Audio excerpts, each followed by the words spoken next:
বন্ধুরা, আকাশের অবস্থা ভালো না। মেঘ, আকাশে কত মেঘ। আজ কতদিন ধরে বৃষ্টি হচ্ছে, বৃষ্টি কোনো রকম কমছে না। আমি এখানে দাঁড়িয়ে আছি, কিন্তু আমার গায়ে বৃষ্টি পড়তেছে। একটু বৃষ্টি কমছে, তাই তোমাদের এই চারদিকের এই দৃশ্যগুলো আমি দেখাচ্ছি। অথচ মানুষ রাস্তাঘাটে কত কষ্ট করে কাজ করতেছে, এদের কি অবস্থা হইতেছে। দেখো, গাছের মধ্যে ফুল ফুটে আছে, কত সুন্দর। আমাদের ছাদে ফুল ফুটে আছে গাছে।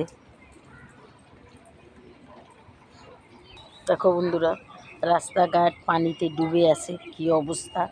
আরও রাস্তাগুলো কি সুন্দর রাস্তা ছিল আমাদের, রাস্তাগুলো কেটে কি অবস্থা করছে। এখন মানুষ চলাফেরার অযোগ্য হয়ে গেছে। ওই যে দেখো, ছাদের ভিতরে হাঁটতেছি, কি পিছলা, কি অবস্থা হয়ে গেছে ছাদের।